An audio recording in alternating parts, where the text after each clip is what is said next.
முன்னாள் அமைச்சர் ஜான்ஸ்டனின் இணைப்புச் செயலாளராக பணியாற்றிய சம்பத் மெனபேரி வெளிவரும் பகீர் தகவல்கள்.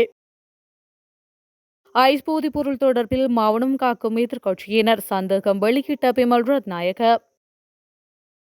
தென்னிலங்கை அரிசி மாஃபியாக்களின் களஞ்சியங்களை சோதனையிடுமாறு கோரிக்கை. என்பிபி அரசாங்கத்தை கடுமையாக சாடிய நாமல் ராஜபக்ஷ. மர்ம ட்ரோன்கள் நடமாட்டம், அவசரமாக மூடப்பட்ட விமான நிலையங்கள். பதவி விலக நான் தயார், ஜெலஸ்கியின் அதிரடி அறிவிப்பு.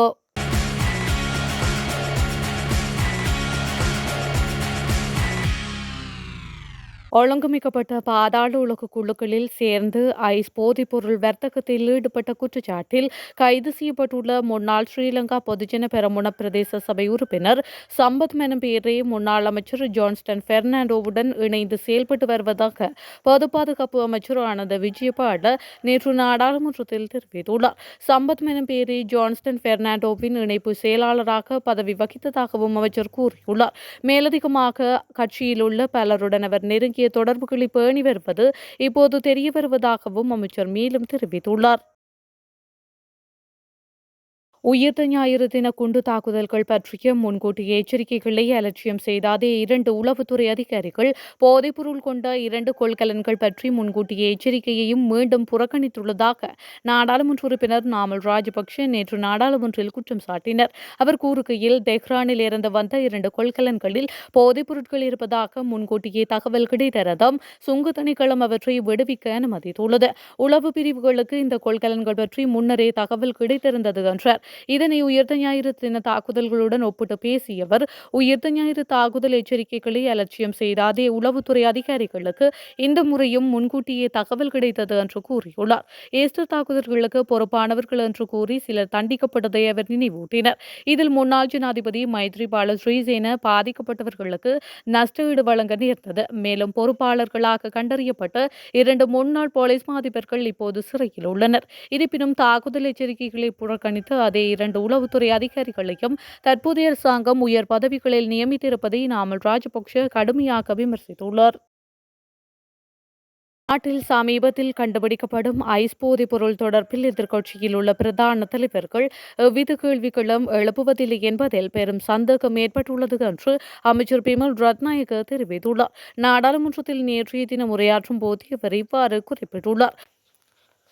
நாடாளுமன்றத்தில் அவர் மேலும் தெரிவிக்கையில், தொடர்ந்தும் கருத்து தெரிவித்த அவர், நாடாளுமன்றில் பந்தி பந்தியாக எழுதி வைத்துக் கொண்டு கேள்விகளை கேட்கும் எதிர்க்கட்சிகள் இது தொடர்பில் கரிசனை கொள்வதுமில்லை, கேள்வியும் கேட்பதுமில்லை.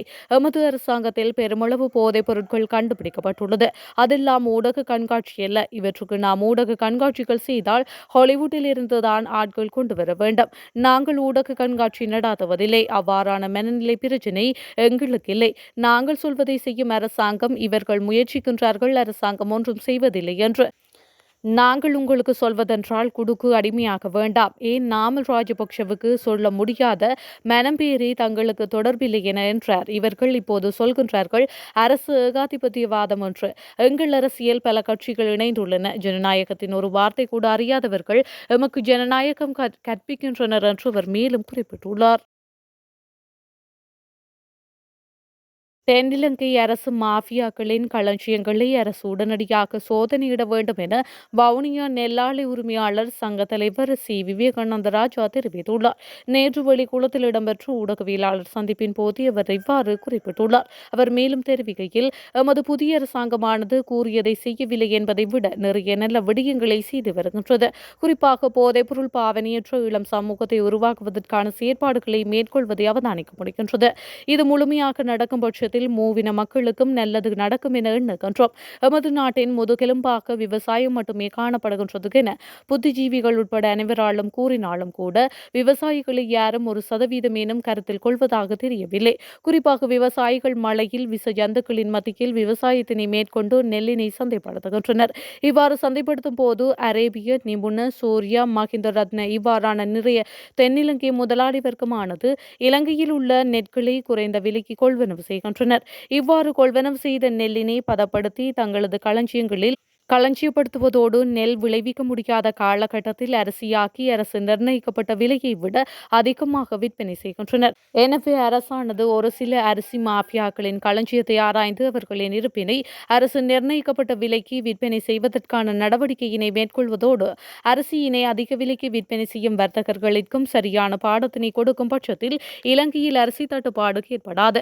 அரிசி தட்டுப்பாடு வருவதை இவ்வரசு கண்டும் காணாமலும் இருப்பதை பார்க்கும் போது விவசாய மக்களுக்கு பெரும் மன அழுத்தத்தை உருவாக்கியுள்ளது.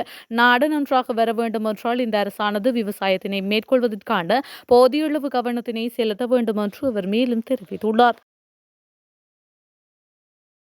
பதவி விலக தயாராக இருப்பதாக உக்ரைன் ஜனாதிபதி ஜெலஸ்கி தெரிவித்துள்ளதாக சர்வதேச ஊடகங்கள் செய்தி வெளியிட்டுள்ளன. இந்த நிலையில் ரஷ்யாவுடன் நடக்கும் போர் முடிந்தவுடன் அவர் பதவி விலக தயாராக இருப்பதாக குறிப்பிட்டுள்ளார். குறித்த விடயத்தை ஊடகம் ஒன்றுக்கு வழங்கிய நேர்காணலின் போது அவர் தெரிவித்துள்ளார். இது தொடர்பில் அவர் மேலும் தெரிவிக்கையில், போர் முடிந்தால் தேர்தலுக்கு செல்ல மாட்டேன் என அவர் தெரிவித்துள்ளார். காரணம் என் நோக்கம் தேர்தல் அல்ல, போரை முடிப்பது என அவர் குறிப்பிட்டுள்ளார். நீண்டகால அமைதியை அடைவதற்கு தேவையான முக்கியமான முடிவுகளை எடுக்க மக்கள் புதிய அணியை கொண்ட ஒரு தலைவரை விரும்பக்கூடும் என்பதை நான் புரிந்து கொள்கின்றேன் எனவும் அவர் மேலும் தெரிவித்தமை குறிப்பிடத்தக்கது. டென்மார்க்கில் மர்ம ட்ரோன்கள் நடமாட்டத்தினால் சில விமான நிலையங்கள் மூடப்பட்டுள்ளதாக சர்வதேச ஊடகங்கள் செய்தி வெளியிட்டுள்ளன. ஒரே வாரத்தில் இரண்டாவது முறையாக இவ்வாறு ட்ரோன் எனப்படும் ஆளில்லா சிறிய விமானங்கள் தாக்குதல் அச்சம் எழுந்துள்ளதாக தெரிவிக்கப்படுகின்றது.